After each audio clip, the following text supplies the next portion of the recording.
Hello guys. तो इस video में यार हम जो स्टेट बोर्ड का जो सेवेंथ चैप्टर है ना, स्पोर्ट्स एंड हिस्ट्री, वो करने वाले हैं।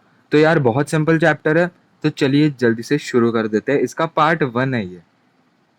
तो दोस्तों फिर इस वीडियो में अब मैं आपको पहले एक बेसिक सा आइडिया दे देता हूँ कि हम इस वीडियो में 2 टॉपिक्स कवर करने वाले हैं, वो हम आगे देखेंगे, कोई बात नहीं। तो पहले बस बेसिक हम सिर्फ जो नाम है ना चैप्टर का, उससे देखते हैं कि क्या हो सकता है चैप्टर में।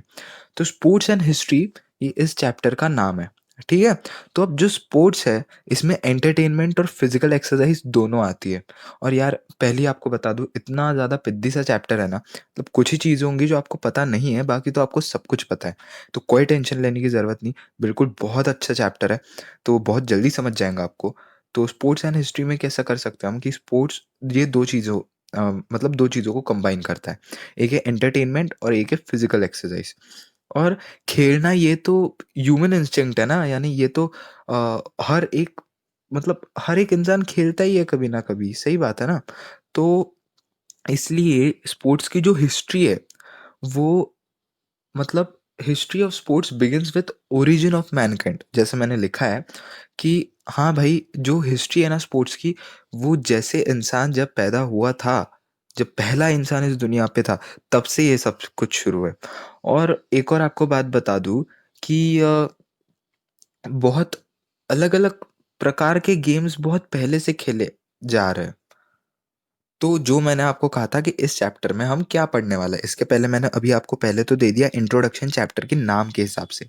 अब इस चैप्टर में हम क्या पढ़ने वाले हैं, तो इस चैप्टर में हम देखेंगे देखेंगे importance of sports, types of sports, globalisation of sports देखेंगे हम, गेम मटेरियल्स एंड टॉयज़ देखेंगे, toys and history, sports literature and movies और स्पोर्ट्स एंड प्रोफेशनल अपॉर्च्युनिटीज़।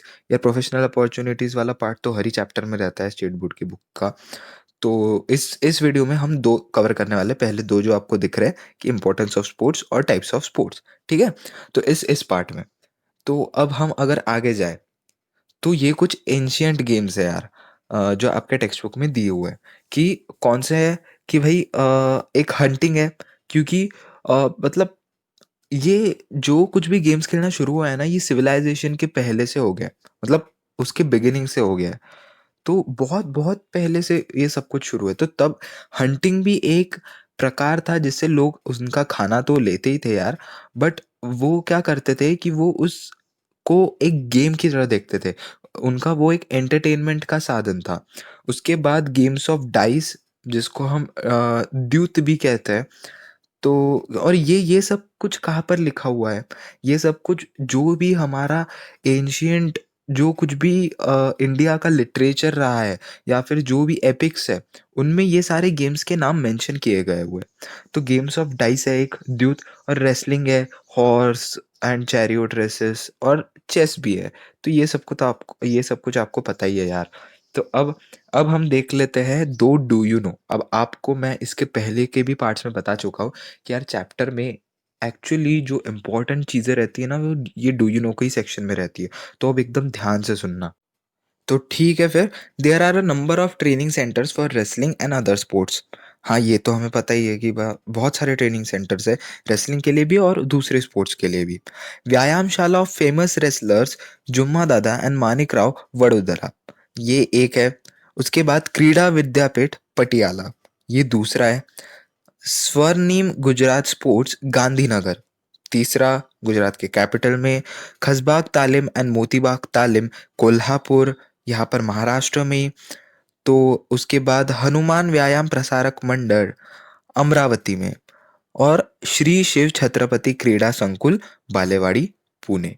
तो ये आपको बस एक बार इसको अच्छे से पढ़ लेना, एकदम ज़्यादा प्रेशराइज भी मत करो याद करने का, बट पढ़ ज़रूर लेना अच्छे से। ये जो दूसरा डू यू नो का सेक्शन है, ये भी देख लेते हैं कि sports and Greeks is a very ancient equation. आपको पता होगा जो पहले ओलंपिक्स थे ना, वो भी ग्रीस में हुए थे। तो इसलिए क्या कहा जाता है कि स्पोर्ट्स और ग्रीस ये बहुत पहला एंशियंट इक्वेशन है। एंशियंट इक्वेशन मतलब दोनों एक में एक से बहुत रिलेटेड है स्टार्टिंग से। The Greeks were the first to standardise the rules of sports and organise them systematically. ये पहले थे ग्रीक्स जिन्होंने जो भी स्पोर्ट्स के जो भी रूल्स थे, उनको स्टैंडर्डाइज किया, मतलब पूरे ऑल अराउंड द वर्ल्ड एक सेम सेम मतलब वही रूल्स चलते गए, हम कह सकते हैं। और वो जो रूल थे उनको सिस्टमैटिकली ऑर्गेनाइज़ किया। They started sports competition of discus throw, horse and chariot races, wrestling and boxing. ये कुछ स्पोर्ट्स कॉम्पिटिशन्स थे जो उन्होंने शुरू किया। The ancient event of Olympic competitions used to be held at Olympia. जी हाँ, जो भी ओलंपिक के जो पहले के जो कॉम्पिटिशन थे, अब हमें पता है कि अलग-अलग कंट्रीज़ में होते हैं। वैसे अब 2020 में टोक्यो में होने वाला था, बट चूँकि कोविड पैंडेमिक तो नहीं हो पाया। तो ये जो पहले जो भी ओलंपिक के जो कॉम्पिटिशन्स रहते थे, ये ओलंपिया में रहते थे। ये एक एंशिएंट ग्रीक सिटी है और इसमें पार्टिसिपेट करने के लिए और उसका जो भी विनर रहता था, उसे काफ़ी ग्रेट ऑनर मिलता था। मतलब वो क्योंकि स्पोर्ट्स पर्सन्स में काफ़ी ज़्यादा ग्रेट ऑनर माना जाता था उसमें, जो भी ओलंपिक्स में पार्टिसिपेट करके जीतता था, वो तो अभी भी माना जाता है। अब आगे अगर हम देखें तो है भैया इम्पोर्टेंस ऑफ स्पोर्ट्स, तो इसमें क्या है?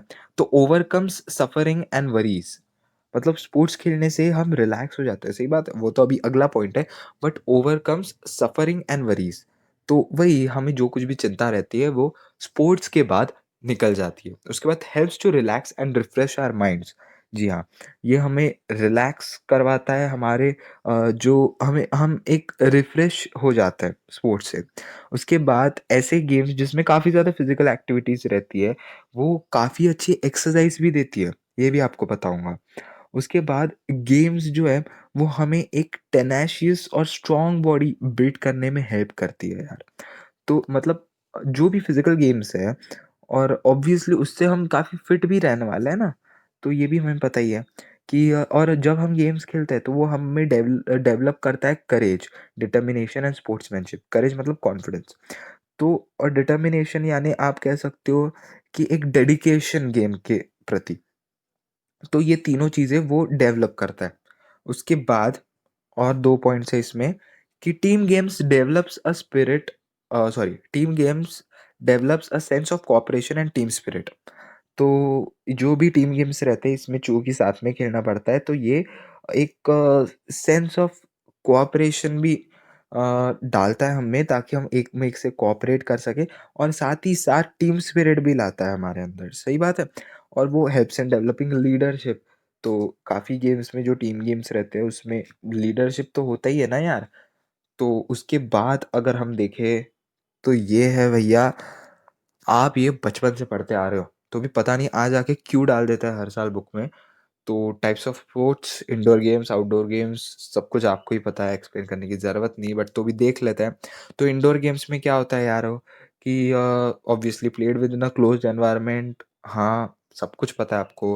और इसमें क्या-क्या है, ये थोड़ा-सा ध्यान दे दो कि इसमें कुछ एग्ज़ाम्पल्स है इसके इंडियन लूडो, जिसे हम काच कावड़िया या फिर चौका बारा भी कहते हैं। उसके बाद सागर गोटे। तो सागर गोटे क्या है?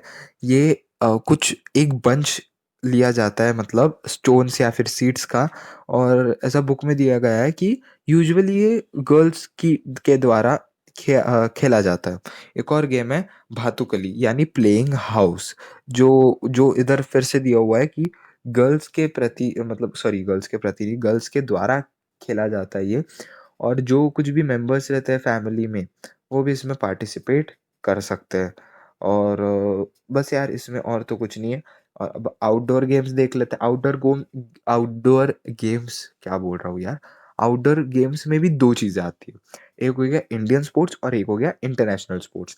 अब जो इंडियन स्पोर्ट्स है उसके एग्ज़ाम्पल्स हैं लंगड़ी, कबड्डी, अट्टे-पट्टिया, खो-खो, लगोरी, गिल्ली-डंडा, भिंगारी यानी आप उनको वोरल्स कहते हो, भोवारे, भोवरे, भँवरे भी कहते हैं वैसे, तो टॉप्स, हाँ, और फुगड़ी और ज़िम्मा। ये कुछ गेम्स हैं जो इंडियन स्पोर्ट्स के एग्ज़ाम्पल्स हैं। तो ये देखो यार कबड्डी का फ़ोटो, आपको पता ही है, आप सब काफ़ी ज़्यादा फ़ॉलो करते होंगे पीकेएल को मेरी तरह। तो एक और है इधर इंटरनेशनल स्पोर्ट्स। तो इंटरनेशनल स्पोर्ट्स में क्या है examples, badminton, table tennis, hockey, cricket, football, golf polo, running races. और रनिंग रेसेस के बारे में आपकी बुक में और भी दिया हुआ है, उधर मोर मैंने उसी के लिए लिखा। ज़्यादा कुछ नहीं, सभी आपको पता है कि बोलकर बस इतना दिया हुआ है कि रनिंग रेसेस पूरे वर्ल्ड में काफ़ी ज़्यादा पॉपुलर है और स्प्रिंट्स और शॉर्ट डिस्टेंस रनिंग भी अरेंज की जाती है, जो 100 और 200 मीटर की होती है।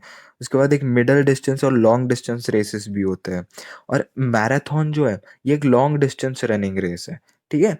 और बाकी जो टाइप्स वो है फिर रनिंग रेसेस के, वो तो है ही, फिर हर्डल्स है, रिले रेसेस हैं, तो ये कुछ है। उसके बाद एक डू यू नो का सेक्शन, फिर से बहुत इम्पोर्टेंट। अकॉर्डिंग टू मनीषा बात, mallakhamb and its various tactics were devised by Balam Bhatt Deodhar. मतलब मनीषा बात जो है, उनके हिसाब से मलखंब, मलखंब क्या है? ये है मलखंब। जी हाँ। तो ये जो मलखंब है, तो ये जो था और उसके काफ़ी ज़्यादा अलग-अलग रूल्स, अलग-अलग फ़ॉर्मेशंस जो थे, ये बालम भाट देवधार ने बनाए थे, जो पेशवा बाजीराव 2 के ट्रेनर थे, ठीक है?